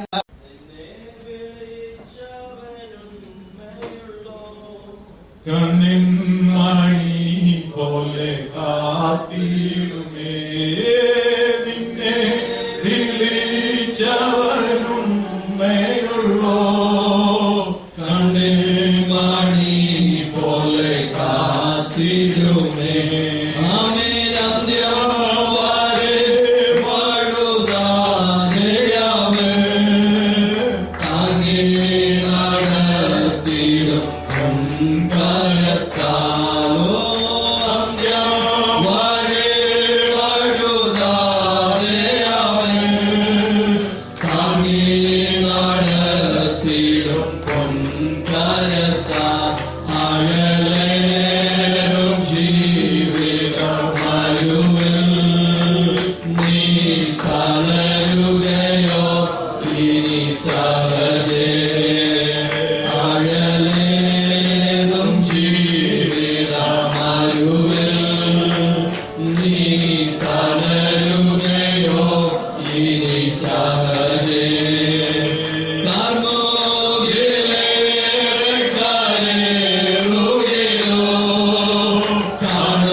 സുവിശേഷത്തിൽ ഒരു പങ്കാളിയാകേണ്ടതിന് ഞാൻ സകലവും സുവിശേഷ നിമിത്തം ചെയ്യുന്നു. ഓട്ടക്കളത്തിൽ ഓടുന്നവർ എല്ലാവരും ഓടുന്നുവെങ്കിലും ഒരുവനെ വിരുദ് പ്രാപിക്കുന്നുള്ളൂ എന്ന് അറിയുന്നില്ലയോ? നിങ്ങളും പ്രാപിപ്പാൻ തക്കവണ്ണം ഓടുവേൻ. അംഗം പൊരുതുന്നവൻ ഒക്കെയും സകലത്തിലും വർജ്ജനമാചരിക്കുന്നു. അതോ അവർ വാടുന്ന കിരീടവും നാമോ വാടാത്തതും പ്രാപിക്കേണ്ടതിന് തന്നെ. ആകയാൽ ഞാൻ നിശ്ചയമില്ലാത്തവണ്ണമല്ല ഓടുന്നത്. ആകാശത്തെ കുത്തുന്നത് പോലെയല്ല ഞാൻ മുഷ്ടിയുദ്ധം ചെയ്യുന്നത്. മറ്റുള്ളവരോട് പ്രസംഗിച്ച ശേഷം ഞാൻ തന്നെ കൊള്ളരുതാത്തവനായി പോകാതിരിക്കേണ്ടതിനെ എന്റെ ശരീരത്തെ ദണ്ഡിപ്പിച്ച് അടിമയാക്കുക അത്രേ ചെയ്യുന്നത്. ഈ അധ്യായം തുടങ്ങുന്നത് ഞാൻ സ്വതന്ത്രനല്ലയോ എന്നാണ് ചോദിക്കുന്നത്. അതേ സ്വാതന്ത്ര്യത്തിനായി ക്രിസ്തു നമ്മളെ സ്വതന്ത്രനാക്കി. ഇന്ന് രാവിലെ അതിനായിട്ട് നമുക്ക് കർത്താവിനെ സ്തുതിക്കാം. ക്രിസ്തു നമ്മളെ സ്വതന്ത്രനാക്കിയതുകൊണ്ട് നമുക്ക് കർത്താവിനോട് പ്രാവശ്യം സ്തുതിക്കാം. ആത്മാവിന്റെ ജീവന്റെ ആത്മാവിന്റെ പ്രമാണം എനിക്ക് പാപത്തിൻ മരണത്തിന്റെയും പ്രമാണത്തിൽ നിന്ന് ക്രിസ്തുവേശു സ്വാതന്ത്ര്യം നൽകിയിരിക്കുന്നു. എത്രയോ വലിയ ഒരു പ്രമാണം. അതേ ജീവന്റെ ആത്മാവിന്റെ പ്രമാണം നമ്മളെ സ്വതന്ത്രനാക്കിയോർത്ത് നമുക്ക് കർത്താവിനെ സ്തുതിക്കാം. 24-ാം വാക്യത്തിൽ നമ്മൾ കാണുന്നു, ഓട്ടക്കളത്തിൽ ഓടുന്ന ഒരു ചിത്രം പൗലോസ് കാണിക്കുകയാണ്. പൗലോസ് പല ലേഖനങ്ങളിലും ഓട്ടത്തെ കുറിച്ച് പറഞ്ഞിട്ടുണ്ടെങ്കിൽ അതെ പലപ്പോഴും പറഞ്ഞനുസരിച്ച് പൗലോസ് തിടുക്കത്തിന്റെ ഒരു അപ്പോസ്തലനായിരുന്നു. എപ്പോഴും ഓട്ടം നടന്നു പോവുക, അല്ലെങ്കിൽ ജോലി ചെയ്യാതൊന്നും അല്ല പൗലോസ് പറയുന്നത്. ഓട്ടം കൊരിന്തിലുള്ളവർക്ക് വളരെ നന്നായിട്ട് ഒളിമ്പിക്സ്, അതുപോലെ അവരുടെ പ്രാദേശിക ഗെയിംസ് ഉണ്ട്. അതിന് വേറെ ഒരു ഇസ്തിമസ് എന്ന് പറയുന്ന ഒരു പ്രത്യേക ഗെയിമും കൊരിന്തിലുള്ളവർക്ക് അറിയാം. ഗ്രീക്ക് അറിയാവുന്ന അവർക്ക് അതിന്റെ ചരിത്രം അനുസരിച്ച് ഒളിമ്പിക്സിനെ കുറിച്ചൊക്കെ വളരെ നന്നായിട്ട് അറിയാവുന്ന അവരോടാണ് പൗലോസ് പറയുന്നത്. അതെ പൗലോസ് പറയുന്നുണ്ട് എന്തൊക്കെ പറയുന്നുണ്ട്. ഞാൻ ബോക്സിങ്ങിനെ കുറിച്ച് പറയുന്നുണ്ട്. ആകാശത്തിലോട്ട് നോക്കി മുഷ്ടിയുദ്ധത്തിന് അതൊക്കെ എടുത്ത് പറയണം ആഗ്രഹമുണ്ട്. പക്ഷെ സമയത്തൊരുക്കം കൊണ്ട് പറയുന്നില്ല. ഓട്ടക്കുളത്തിൽ ഓടുന്നവർ അനേകരാണ്, എന്നാൽ വിജയിക്കുന്നത് ഒരു വ്യക്തി മാത്രമാണ്. അത് എവിടുത്തെ കാര്യമാണ്? ഒളിമ്പിക്സിൽ ഓടുമ്പോഴും മറ്റു ഗെയിമിൽ ഓടുമ്പോഴും, അതെ കേരള ഗെയിമിൽ ഓടിയാലും, ഇന്ത്യയുടെ ടീമിൽ ഓടിയാലും, അമേരിക്കയുടെ US ഇതിൽ ഓടിയാലും, ഓടിയാൽ ഒരാൾ മാത്രമേ വിജയിക്കുവാൻ ആഗ്രഹിക്കുന്നുള്ളൂ. അതാണ് ചരിത്രം. അങ്ങനെയാണ് സാധാരണ സംഭവിക്കുന്നത്. എന്നാൽ ഒരു കാര്യം പ്രത്യേകം ശ്രദ്ധിക്കണം. ക്രിസ്തീയ ജീവിതമാകുന്ന ഈ ഓട്ടക്കളത്തിൽ ഒരാൾ ഓടി തികച്ച്, ഒരാൾ മിടുക്കനായി, ഒരാൾ മിടുക്കിയായി, ഒരാൾ മാത്രം വിജയം നേടുവാനല്ല യേശു കർത്താവ് ആഗ്രഹിക്കുന്നത്. ക്രിസ്തീയ ഓട്ടക്കളത്തിൽ ഓട്ടം ആരംഭിക്കുന്ന എല്ലാ വ്യക്തികളും അവിടെ ഓടി തികച്ച് അവിടെ ചെന്നെത്തുവാനാണ് നമ്മുടെ കർത്താവ് ആഗ്രഹിക്കുന്നത്. അതെ ഒന്നുകൂടെ എടുത്ത് അതിന്റെ ഇമ്പോർട്ടൻസ് പറഞ്ഞ് ഞാൻ പറയട്ടെ. ക്രിസ്തീയ ഓട്ടക്കളം അതെ ഒളിമ്പിക്സ് പോലെയല്ല, മറ്റൊരു ഓട്ടക്കളം പോലെയല്ല, ഒരൊറ്റ ഗെയിംസ് പോലെയല്ല. ഇവിടെ ആരംഭിക്കുന്നവൻ, ക്രിസ്തീയ ജീവിതത്തിൽ ഓട്ടം ആരംഭിക്കുന്നവൻ ഓടി തികക്കണം. അത് ഒരാളല്ല, രണ്ടാളല്ല, എത്രയോ ആളുണ്ടെങ്കിലും ദൈവത്തിന് വിഷയമല്ല. അവിടെ പ്രൈസ് കൊടുക്കുവാൻ ഒരു കുറവുമില്ല. 1000 പേര് ഒന്നിച്ച് വന്നതുകൊണ്ട് എനിക്ക് പ്രൈസ് തരുവാനില്ലെന്നോ, കോടി ആളൊന്നിച്ച് വന്നതുകൊണ്ട് എനിക്ക് ഇവിടെ പ്രൈസ് തരുവാനില്ലെന്നോ പറയുന്നവനല്ല എന്റെ കർത്താവ്. ഇന്ന് പോലും വളരെ ധൈര്യത്തോടെ വിളിച്ചു പറയട്ടെ, ഓട്ടക്കളത്തിൽ ഓടുന്നവർ അനേകരാണ്. ലോകത്തിന്റെ ഓട്ടക്കളത്തിൽ അനേകർ ഓടി, ഒരാൾ മാത്രം ഫിനിഷിൽ പോയി ചെല്ലുമ്പോൾ എന്റെ യേശു വളരെ പ്രതീക്ഷയോടെ നോക്കുന്നു. എന്റെ മകനും മകളും എന്റെ കുഞ്ഞുങ്ങളും ഇവിടെ ആ ഓട്ടം ആരംഭിച്ചിട്ടുണ്ട്. അവരൊരാളായിട്ട് ഇവിടെ വരുവാനല്ലേ ഞാൻ ആഗ്രഹിക്കുന്നു. ഓട്ടം ആരംഭിച്ച് എല്ലാവരും ഇങ്ങനെ വന്നെത്തുവാൻ ഞാൻ ആഗ്രഹിക്കുന്നു. എന്ന് പറയും നമ്മളെ തന്നെ ഒന്ന് ശോധന ചെയ്യാം. അതേ പ്രസംഗം കൂടുതലായിട്ട് നീട്ടിക്കൊണ്ട് പോയില്ലെങ്കിലും നമുക്കൊന്ന് ശോധന ചെയ്ത് ഒരു നിമിഷം എടുത്ത് നമുക്കൊന്ന് ശോധന ചെയ്യും. ഞാൻ ഇവിടെ ഓട്ടം ആരംഭിച്ചിട്ടുണ്ട്.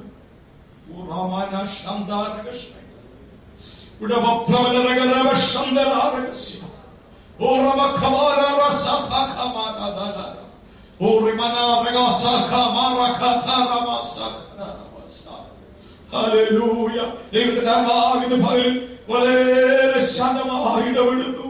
എന്നെ ഓട്ടം തികയ്ക്കുവാൻ ഞാനൊരു ക്രിസ്തീയ ഓട്ടം ആരംഭിച്ചിട്ടുണ്ട്. ആ ഓട്ടം തികയ്ക്കുവാൻ എന്റെ കർത്താവേ സഹായിക്കണം. മറ്റൊന്നും നേടിയില്ലെങ്കിലും ലോകപരമായി മറ്റു പലതും നേടിയില്ലെങ്കിൽ ഹല്ലേലൂയ, ഞാൻ ആരംഭിച്ച ഓടിത്തിരയ്ക്കുമോ? ഹല്ലേലൂയ, ഹല്ലേലൂയ, ഹല്ലേലൂയ.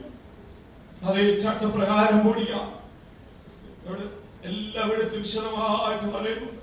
എല്ലാ വാക്യങ്ങളിലും ഓരോ വാക്കിലും നിന്ന് അനേക സമയം പ്രസംഗിക്കേണ്ട പ്രസംഗമാണെന്നാൽ കാണുന്ന അനുസരിച്ച് ചട്ടപ്രകാരം ഓടിയാൽ, അതേ നമ്മുടെ സാമാന്യ ഭാഷയിൽ പറഞ്ഞ വേണ്ടവണ്ണം ഓടിയാൽ, അഥവാ നമ്മുടെ ഭാഷയിൽ പറഞ്ഞാൽ ദൈവവചനപ്രകാരം ഓടിയാൽ നമ്മളെല്ലാം വിജയം പ്രാപിക്കും. വിജയം പ്രാപിക്കുക തന്നെ ചെയ്യും. സാക്ഷ്യം പറഞ്ഞു. ഇന്ന് ഞാൻ ഒരു പ്രാവശ്യം വിളിച്ചു പറയട്ടെ, ധൈര്യമായി നിന്ന കുഞ്ഞുങ്ങളെല്ലാം മടങ്ങി കർത്താവിന് വേണ്ടി പ്രവൃത്തി ആരംഭിച്ചിട്ടുണ്ട്. Hallelujah, hallelujah. ക്രിസ്തീയ ജീവിതമാകുന്ന ഓട്ടക്കളത്തിൽ വിജയമല്ലാതെ തോൽവി എന്നൊരു വാക്കില്ല, പരാജയത്തിന്റെ വാക്കില്ല, വീഴ്ചയുടെ വാക്കില്ല. അതെ, പലപ്പോഴും ഓടിപ്പോകുന്നവർ, പന്ത് കളിക്കാൻ പോകുന്നവരൊക്കെ. ഇന്നലെ ഞാൻ ഒരാളെ കണ്ടു, വളരെ ബുദ്ധിമുട്ടി നടക്കുന്നു, കാല് സ്ട്രെയിനായി. ക്രിസ്തീയ ജീവിതം ആയ ഓട്ടക്കളത്തിൽ കാല് സ്ട്രെയിച്ച് ആയി പോകുന്ന ഒരവസ്ഥയില്ല. ഹല്ലേലൂയ. അവൻ നമ്മളെ നടത്തും, അവൻ നമ്മളെ നടത്തും. ഹല്ലേലൂയ. നാം ഓടുവാൻ വിളിക്കപ്പെട്ടവരാണ്.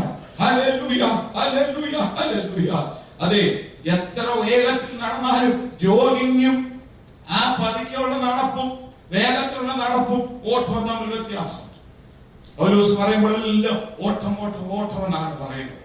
എനിക്കൊരു പാട്ട് പാടണമെന്ന് ആഗ്രഹമുണ്ടായിരുന്നു, ഓട്ടത്തെ കുറിച്ച്, അഥവാ ക്രിസ്തീയ പടക്കളത്തിലെ പോരാട്ടത്തെ കുറിച്ച് ഒരു വരി പാട്ട് പാടാൻ ആഗ്രഹം ഉണ്ടായിരുന്നു. സമയമില്ലാത്തതുകൊണ്ട് ഞാൻ പറയുന്നില്ല.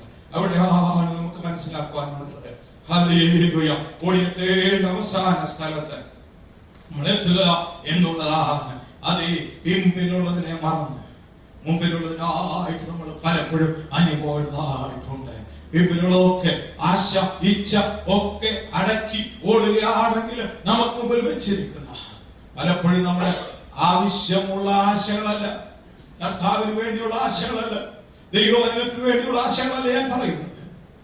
ആവശ്യമില്ലാത്ത പല ആശകളും നമ്മൾ പിമ്പിൽ മറന്നു പോകേണ്ടതായിട്ടുണ്ട്.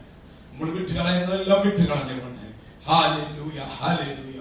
ഓട്ടം എവിടെ ആരംഭിച്ചു എന്ന് ഉള്ളത് അല്ല, ഓടി തികച്ച് അവിടെ ചെന്നെത്തുക എന്നുള്ളതാണ് വിഷയം. ഓട്ടം നമ്മൾ ആരംഭിച്ചത് കൊണ്ട് തന്നെയായില്ല, നല്ല കാര്യമാണ്. ഓട്ടം ഓടുവാൻ ആരംഭിച്ചത് നല്ല കാര്യമാണ്. സ്നാനപ്പെട്ട് കർത്താവിന്റെ സന്നിധാനത്തിലേക്ക് വന്ന് ക്രിസ്തീയ ജീവിതം ആരംഭിച്ചത് നല്ല കാര്യമാണ്. എന്നാൽ ഓടിത്തിരിക്കുക, ഓടിത്തിരിക്കുക. ഓട്ടത്തിന്റെ ഗതി മാറിയാൽ അത് പറ്റുകയില്ല, ട്രാക്ക് തെറ്റിയാൽ അത് പറ്റുകയില്ല. ഒന്നാം സ്ഥാനത്ത് ഏറ്റവും വേഗത്തിൽ ഓടിയെത്തിയ പലർക്കും സമ്മാനം ലഭിക്കാതിരുന്നത് എന്തുകൊണ്ടാണെന്ന് ചോദിച്ചാൽ, അവരെത്തിയത് ശരിയാണ്, അവരുടെ വേഗത ശരിയാണ്, എല്ലാം ശരിയാണ്. പക്ഷേ ട്രാക്കിൽ കൂടെ ഓടേണ്ടതിന് പകരം ട്രാക്ക് തെറ്റി ഓടി എന്നതുകൊണ്ട് വേഗത കൂട്ടിയത് കൊണ്ട് ഒരു കാര്യവുമില്ല. Hallelujah, hallelujah. നമുക്കൊന്ന് പകല് ഒന്ന് ശാന്തമായി അല്പസമയം ഒന്ന് ശാന്തമായി നമുക്കൊന്ന് ശോധന ചെയ്യാം. എന്റെ വേഗത എങ്ങനെയുണ്ട്? ഇത് പകലിൽ ആ വേഗത കുറഞ്ഞിട്ടുണ്ടോ? ആ വേഗത എങ്ങനെയാണ്? ഞാൻ വിശ്രമിക്കുവാനായി ഇവിടെ കുത്തിയിരിക്കുന്നുവോ? എന്റെ ക്രിസ്തീയ ജീവിതത്തിന്റെ ഓട്ടത്തിന്റെ വേഗതയ്ക്ക് എന്തെങ്കിലും തകരാറ് പറ്റിയിട്ടുണ്ടോ എന്ന് ഇന്ന് പകൽ നമുക്കൊന്ന് കർത്താവിന്റെ സന്നിധാനത്തിൽ ഏൽപ്പിച്ചു കൊടുക്കാം. പൗലോസ് പറയുന്നു, നിങ്ങൾ നന്നായി ഓടിയിരുന്ന സത്യം അനുസരിക്കാതിരിപ്പാൻ നിങ്ങളെ ആർക്കടുത്തുവെന്ന് ഒരു കാരണവശാലും നമ്മുടെ കർത്താവ് അങ്ങനെ ചോദിപ്പാൻ ഇടവരരുത്. 25-ാം വാക്യത്തിൽ അംഗം ഒരുന്നൊക്കെ സകലത്തിലും വർജനമാചരിക്കുന്നു. അത് വളരെ നല്ല ഒരു വാക്കാണ് മലയാളം പരിഭാഷയിൽ എഴുതിയിരിക്കുന്നത്. അത് കായിക മത്സരത്തിൽ പോയാൽ ചില പെരുമാറ്റ ചട്ടങ്ങളൊക്കെ ഉണ്ട്, അവിടെ പലതും നമ്മൾ മാറ്റിവെക്കേണ്ടി വരും. നല്ല ആഹാരം പലതും ഒരു പക്ഷേ നമുക്ക് മാറ്റിവെക്കേണ്ടി വരും. ഓട്ടത്തിന് വേണ്ടി പോകുമ്പോൾ അതെ, ഒരു പക്ഷേ എന്തെങ്കിലുമൊക്കെ ആഹാരമായിരിക്കാം. നമ്മുടെ ശരീരം ചീർപ്പിക്കുന്ന പലതും വിജയത്തിന് വേണ്ടി അവർക്ക് മാറ്റി വെക്കേണ്ടി വരും. ചിലപ്പോൾ ഒരു പക്ഷേ എനിക്കറിഞ്ഞുകൂടാ, ഞാൻ അതിനു വേണ്ടി ഒന്നും ട്രെയിൻ ചെയ്തിട്ടില്ലാത്തതുകൊണ്ട് എനിക്കറിഞ്ഞുകൂടാ, ഒരു പക്ഷേ ചോക്ലേറ്റ് കഴിക്കുന്നവർക്ക് ചോക്ലേറ്റ് കഴിക്കാൻ കഴിഞ്ഞില്ലെന്നിരിക്കാം. അമിതമായി കൊഴുപ്പ് ഉള്ള സാധനങ്ങൾ, സ്വീറ്റ്സ് പലതും അവർക്ക് കഴിക്കുവാൻ ചിലപ്പോൾ വർജനം വന്നിരിക്കാം. എന്നാൽ ഇന്ന് പലൊന്നും ഓർക്കുക, അതിനോടൊക്കെ ഓട്ടത്തിന് വേണ്ടി ഒരുങ്ങി വിജയത്തിന് വേണ്ടി ഒരുങ്ങിയിരിക്കുന്നവർക്ക് നോ താങ്ക്സ് എന്നൊക്കെ പറയേണ്ടി വരുമെങ്കിൽ ഇന്ന് പല നമ്മൾക്ക് ചിലതിനോടൊക്കെ നോ താങ്ക്സോ അല്ലാതെ ധൈര്യമായിട്ട് അതെ ശാന്തമായിട്ടോ അല്ലെങ്കിൽ ഇച്ചിരി കൂടെ കഠിനമായിട്ടോ നോ പറയേണ്ടതിനൊക്കെ നോ പറഞ്ഞുകൊണ്ട് ഇന്ന് പകലിൽ നമ്മുടെ ഓട്ടം മുന്നോട്ട് ഓടാം. ഹല്ലേലൂയ. നമ്മുടെ ഓട്ടത്തിന് വേണ്ടി നമ്മളെ ഏൽപ്പിച്ചു കൊടുക്കാം. ചിലതൊക്കെ നമുക്കൊന്ന് വർജിക്കാം, നമുക്ക് ചിലതൊക്കെ ഒന്ന് മാറ്റിവെക്കുവാൻ പഠിക്കാം. ഹല്ലേലൂയ. നമ്മൾ വിജയത്തിലേക്ക് ഓടുകയാണ്. പുറമോട്ട് നോക്കാതെ മുന്നോട്ട് തന്നെ നമ്മൾ ഓടുകയാണ്. കഠിനാധ്വാനം ചെയ്ത് നമ്മൾ ഓടുകയാണ്. ഹല്ലേലൂയ. പ്രാർത്ഥന, വചന ധ്യാനം, ആരാധന, കൂട്ടായ്മ, ഇതൊക്കെ അതെ അതിനെ പരിപോഷിപ്പിച്ചുകൊണ്ട് നമ്മുടെ ഓട്ടത്തിന് അതെ എണ്ണയോ കുഴമ്പോ അതെ നമ്മൾ എന്തൊക്കെ ചെയ്യണോ അതൊക്കെ ഇട്ടു കൊടുക്കുന്നത് പോലെ ദൈവ സന്നിധാനത്തിൽ പ്രാർത്ഥന, വചന ധ്യാനം, ആരാധന, കൂട്ടായ്മ, ഇതെല്ലാം കർത്താവിന്റെ കരത്തിൽ നമ്മുടെ ഓട്ടത്തിന് വേണ്ടി നമ്മുടെ ശരീരത്തെ ബലപ്പെടുത്തുന്നത് പോലെ നമ്മുടെ ആത്മാവ് അകത്തെ മനുഷ്യനെ ബലപ്പെടുത്തും. ഇന്ന് പാലിൽ നമുക്ക് ഒരു തീരുമാനമെടുക്കാം. ദൈവത്തിന്റെ പ്രസാദമുള്ള യാഗമായി നമ്മുടെ ശരീരങ്ങളെ ഒന്ന് ഏൽപ്പിച്ചു കൊടുക്കാം. ഹല്ലേലൂയ. പരിശീലനത്തിന്റെ നിയമങ്ങൾ തെറ്റിച്ച് നമുക്ക് വിജയിക്കുവാൻ കഴിയില്ല. ഹല്ലേലൂയ. അതേ ഗ്രീക്കിലെ മത്സരങ്ങൾക്ക് പലതിനും ഏകദേശം 1 കൊല്ലത്തോളം 10 മാസത്തോളം ഒക്കെ കഠിനമായ പരിശീലനം ചെയ്താണ് അവരതിനു വേണ്ടി ഒരുങ്ങുന്നത്. അതെ അതിനെ കുറിച്ച് വിശദീകരിക്കുവാൻ നേരമില്ല. ഹല്ലേലൂയ. എന്നാൽ ഈ ഗ്രീക്ക് മത്സരത്തിന് ചെല്ലുമ്പോൾ അതേപോലെ പറയുന്ന സമയത്ത് എന്താണ് വാടാത്ത കിരീടമെന്നും വാടുന്ന കിരീടം എന്നൊക്കെ പറഞ്ഞ് ഒലിവില കൊണ്ടുള്ള ഒരു കിരീടമായിരുന്നു കൊടുത്തിരുന്നത്. അത് 4 ദിവസം കഴിയുമ്പോ ചൂടടിക്കുമ്പോ വാടിപ്പോകുന്ന കിരീടമാണ്. ഹല്ലേലൂയ. ഹല്ലേലൂയ. ഈ മത്സരങ്ങൾക്ക് പലതിന് പോകുമ്പോൾ അതേ മറ്റേ ഇതിന് പോകുമ്പോൾ ഒരു പൈനല കൊണ്ടുള്ള വെറും ഒരു കിരീടമായിരുന്നു അന്നത്തെ കാലത്ത് കൊടുത്തോണ്ടിരുന്നത്. എന്നാൽ നമുക്ക് വെച്ചിരിക്കുന്ന കിരീടം അതേ ക്രിസ്ത്യ ജീവിതത്തിന് വേണ്ടി ഇറങ്ങി ഓടി ലക്ഷ്യസ്ഥാനത്തെത്തുന്നതിന് വേണ്ടി ഓടാത്ത കിരീടം വെച്ചിട്ടുണ്ട്. എത്ര പേര് വിശ്വസിക്കുന്നു അവർ വാടുന്ന കിരീടം പ്രാപിക്കുമ്പോൾ, അവർ ഒലിവില കൊണ്ടുള്ള പച്ച ഒലിവില കൊണ്ടുള്ള കിരീടം പ്രാപിക്കുമ്പോൾ ഞാൻ ഓടി വാടാത്ത കിരീടം പ്രാപിക്കും. ഹല്ലേലൂയ. 26-ാം വാക്യത്തിൽ പറയുന്നു, ആകയാൽ നിശ്ചയമില്ലാത്തവനെ പോലെയല്ല ഞാൻ ഓടുന്നത്, ആകാശത്തെ കൊത്തുന്നത് പോലെയല്ല ഞാൻ മുഷ്ടിയുദ്ധം ചെയ്യുന്നത്. അതേ ഓട്ടക്കളത്തിന്റെ അവസാനം അറിയാത്ത ഒരു ഓട്ടക്കാരനല്ല വിശ്വാസം. അവർ ഓർക്കണം. പറയുമ്പോൾ ഞാൻ എപ്പോഴും ഓർത്ത് ചില നേരത്തെ അകത്ത് ഞാൻ ചിരിച്ചിട്ടുണ്ട്. ഞാൻ ആകാശത്തോട്ട് നോക്കി മുഷ്ടിയുദ്ധം ചെയ്യുവാല്ലെന്ന്. ആകാശത്തോട്ട് ബോക്സിംഗ് ചെയ്യുവാൻ ഒരു മനുഷ്യനെ കൊണ്ട് സാധ്യമല്ല. നമ്മളെ കൊണ്ട് ആകാശത്തിരിക്കാൻ പറ്റും. അതാണ് പൗലോസ് പറയുന്നത്. എത്ര നർമ്മപരമായി എത്ര നമ്മളെ മനസ്സിലാക്കുവാൻ വേണ്ടി പൗലോസ് പറയുന്നു, ആകാശത്തെ കൊത്തുന്നത് പോലെയല്ല ഞാൻ മുഷ്ടിയുദ്ധം ചെയ്യുന്നത്. അതേ നമ്മൾ ചെയ്യുന്ന യുദ്ധം ക്രിസ്തീയ പോർക്കളത്തിലായിരിക്കുന്ന, ക്രിസ്തീയ പടക്കളത്തിലായിരിക്കുന്ന ഞാൻ എന്തിയും ചെയ്യുന്ന യുദ്ധം ആകാശത്തോട്ട് നോക്കി നമ്മൾ ഗുസ്തിയെ ബോക്സിംഗ് നടത്തുന്നവരെ പോലെയല്ല. നമുക്കൊരു നിശ്ചയമുണ്ട്. ആ നിശ്ചയത്തിനാട് നമുക്ക് കർത്താവിനെ സ്തുതിക്കാം. ഓട്ടക്കുളത്തിന്റെ അവസാനം എവിടെയായി തീരുമെന്ന് അറിയാത്തവനല്ല ഒരു വിശ്വാസി. വെറുതെ എങ്ങനെങ്കിലും രണ്ടിടി ഇടിച്ച് എത്തിയലത്ത് ഇരുട്ടത്ത് കയറി ഇടിക്കുന്നത് പോലെ ഇടി കൊണ്ടെങ്കിൽ കൊള്ളട്ട്, ചെന്നെങ്കിൽ ചെല്ലട്ടെ എന്ന് പറഞ്ഞു കൊടുക്കുന്നല്ല വിശ്വാസം. ഹല്ലേലൂയ. ഹല്ലേലൂയ. ഒരു ക്രിസ്തീയ പോരാളി ഇതെല്ലാം മനസ്സിലാക്കിക്കൊണ്ട്, തകർക്കേണ്ടതിനെ തകർത്തുകൊണ്ട്, എതിരാളി എവിടെ നിൽക്കുന്നു എന്ന് മനസ്സിലാക്കിക്കൊണ്ട് അവൻ ബോക്സ് ചെയ്യുമ്പോൾ അതെ അവൻ ബോക്സിംഗ് റിംഗിൽ എവിടെയെന്ന് അറിഞ്ഞുകൊണ്ട് തന്നെ യുദ്ധം ചെയ്യുന്ന ഒരു പോരാളിയാണ്. ഒരു ക്രിസ്തീയ പോരാട്ടത്തിന് വേണ്ടി ഇറങ്ങുന്നത്. അവനാണ് ഒരു ഓട്ടക്കാരൻ. ഹല്ലേലൂയ. എതിരാളി എവിടാണെന്ന് വ്യക്തമായി മനസ്സിലാക്കി, അല്ലാതെ അത് ഇരുട്ടത്തോട്ട് എന്തെങ്കിലുമൊക്കെ ചെയ്യുന്നത് പോലെ എതിരാളിയുടെ നിൽപ്പ് മനസ്സിലാക്കി. ഓ ഹല്ലേലൂയ, ഹല്ലേലൂയ. അവൻ ചെയ്യുന്ന മുഷ്ടി യുദ്ധങ്ങൾ കർത്താവിന് വേണ്ടി ചെയ്യുന്ന യുദ്ധങ്ങളാണ്. കോവിഡ് യുദ്ധങ്ങളല്ലയോ നമ്മൾ ചെയ്യുന്നത്. യുദ്ധം യഹോവയ്ക്കുള്ളതാണെങ്കിൽ നമ്മുടെ യുദ്ധങ്ങൾ നടത്തുവാൻ നമ്മുടെ കർത്താവ് ലക്ഷ്യമായി പോകുന്നു. അതുകൊണ്ട് ഞാൻ അവിടെ നിർത്തുന്നു. മുഷ്ടി യുദ്ധം ചെയ്യുവാൻ, വെറുതെ ചെയ്യുവാനല്ല, നമുക്ക് വേണ്ടി യുദ്ധം ചെയ്യുന്ന ഒരു കർത്താവ്. നമ്മുടെ ക്രിസ്തീയ വടക്കളത്തിൽ നമ്മൾ പോരാട്ടത്തിനായി ഇറങ്ങും. നമ്മൾ ചെയ്യുന്ന യുദ്ധങ്ങൾ നടത്തുന്നത് നമ്മുടെ കർത്താവ്. അതുകൊണ്ടാണ് പറയുന്നത് യുദ്ധം യഹോവയ്ക്കുള്ളത്. ഇന്ന് മാനസികമായി ശാരീരികമായി തളർന്നും ക്ഷീണിച്ചും ആരൊക്കെ ഇവിടെ ആയിരിക്കുന്നു അവർക്കുള്ള ദൈവത്തിന്റെ വചനമാണ്. നിന്റെ യുദ്ധം ചെയ്യുന്നത് എന്റെ കർത്താവ്. ഹല്ലേലൂയ. ഇത് തന്നെയല്ല യുദ്ധം ചെയ്യുന്നത്. യുദ്ധം യഹോവയ്ക്കുള്ളതാണെന്ന്, യുദ്ധം യഹോവയ്ക്കുള്ളതാണെന്ന് എന്റെ കർത്താവ് പറയുന്നു. ദൈവത്തിന്റെ വചനം പറയുന്നെങ്കിൽ യുദ്ധം നമുക്ക് യഹോവയ്ക്ക് വിട്ടുകൊടുക്കാം. നമ്മുടെ യുദ്ധം നമ്മൾ കർത്താവിന്റെ കരത്തിലൊന്ന് ഏൽപ്പിച്ചു കൊടുക്കാം. അതേ, നമ്മളൊരു അംഗത്തട്ടിലാണ്, നമ്മളൊരു പോർക്കളത്തിലാണ്, നമ്മളൊരു യുദ്ധത്തിലാണ്. നമുക്കിവിടെ നിർവിചാരികളായിരിക്കുവാൻ സാധ്യമല്ല. നാം തന്നെയല്ല യുദ്ധം ചെയ്യുന്നത്, അവൻ നമ്മോടൊപ്പമുണ്ട്. ഇന്ന് പകലിൽ എനിക്ക് വളരെയധികം സമയമെടുത്ത് വചനം സംസാരിക്കുവാൻ അതേ ഉള്ള വചനം ഉണ്ടെങ്കിലും സമയം 11:30 ആകുന്നു. അതുകൊണ്ട് ഞാനിവിടെ നിർത്തുവാൻ പോകുകയാണ്. ഇന്ന് പകൽ നമുക്കൊന്ന് ചിന്തിച്ചു, ഇന്ന് പകൽ നമുക്ക് കർത്താവിന്റെ കരത്തിലൊന്ന് ഏൽപ്പിച്ചു കൊടുക്കാം. ഹല്ലേലൂയ. ഓട്ടക്കളത്തിൽ ഓടുന്നവർ അനേകരാണ്, എന്നാൽ ലോകപ്രകാരം ഒരുവൻ മാത്രം വിരുദ്ധ പ്രാപിക്കുമ്പോൾ ക്രിസ്തീയ പോരാട്ടത്തിനായി ഇറങ്ങിയിരിക്കുന്ന, ക്രിസ്തീയ അംഗത്തിനായി ഇറങ്ങിയിരിക്കുന്ന, ഓട്ടക്കളത്തിൽ ഇറങ്ങിയിരിക്കുന്ന പോരാളികളായ നമ്മൾ, ഓട്ടക്കാരായ നമ്മൾ അന്ന് ചെന്നെത്തി പ്രതിഫലം വാങ്ങിക്കുവാൻ സമയമായി. Hallelujah, hallelujah. അവൻ പ്രതിഫലങ്ങൾ വിഭാഗിക്കുന്ന ഒരു ദിവസം വരുന്നു. അവൻ നമുക്ക് കിരീടങ്ങൾ നൽകുവാൻ പോകുന്ന ഒരു ദിവസം വരുന്നു. ഇന്ന് രാവിലെ എത്ര പേർക്ക് വിശ്വാസത്താൽ ഏറ്റെടുക്കുവാൻ കഴിയും?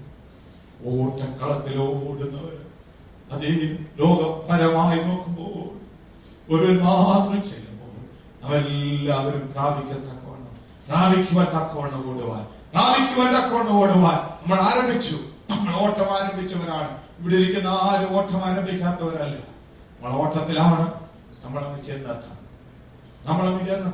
നമ്മളെല്ലാവരും കൂടെ ചെന്നെത്തിയാലും, ഈ ലോകമുള്ള മുഴുവൻ പേരും കൂടെ ചെന്നെത്തിയാലും അവർക്ക് കൊടുക്കുവാനുള്ള പ്രതിഫലം നമ്മുടെ കർത്താവിന്റെ പക്കൽ. നമുക്കൊരു വിശ്വാസത്താൽ ഏറ്റെടുക്കാം. ഇന്ന് നമുക്കൊന്ന് ഏറ്റെടുക്കാം. കർത്താവിന്റെ കരങ്ങളിലേക്ക് ഏൽപ്പിക്കാം. സ്വർഗ്ഗസ്ഥ പിതാവേ, നീ ഞങ്ങളെ എത്രത്തോളം നടത്തിയതിനായി സ്തോത്രം. നിന്റെ വചനത്തിലൂടെ കർത്താവേ, സങ്കീർത്തനത്തിലൂടെ ശുശ്രൂഷിക്കാൻ നിന്റെ ദാസനെ നീ ബലപ്പെടുത്തിയതിനായി നദിയോട് സ്തുതിക്കുന്നു. നിന്റെ കരത്തിലേക്ക് ഏൽപ്പിക്കുന്നു. സാക്ഷ്യവചനങ്ങളിലൂടെ കേട്ട എല്ലാ കാര്യങ്ങൾക്കായി നന്ദി പറയുന്നു.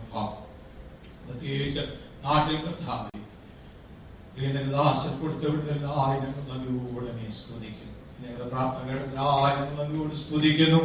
അതുപോലെ കർത്താവേ, സഹോദരന്റെ സാക്ഷ്യം കേട്ടല്ലോ, അവരുടെ ഹൃദയത്തിലെ ആഗ്രഹങ്ങളെ വർദ്ധിച്ചു കൊടുക്കുവാൻ ഒന്നിച്ച് ഞങ്ങളുടെ കാര്യത്തിൽ ഏൽപ്പിക്കുന്നു. അതുപോലെ കർത്താവേ, നല്ല മീറ്റിങ്ങിനെ ഞങ്ങളുടെ പ്രിയപ്പെട്ടവർക്ക് നീ കൊടുത്തതിനായി സ്തോത്രം. ഈ പകലിൽ അവരും ഞങ്ങളോടൊപ്പം ഇല്ലെങ്കിലും അവിടെ നിന്നെ ആരാധിക്കുന്നു, മഹത്വപ്പെടുത്തുന്ന അച്ഛനായി ഞങ്ങൾ നന്ദി പറയുന്നു. മടക്കിയ യാത്രയിൽ സ്വർഗ്ഗസ്ഥ പിതാവിന്റെ സാന്നിധ്യത്തിനായി ഞങ്ങൾ നന്ദിയോടങ്ങി സ്തുതിക്കുന്നു.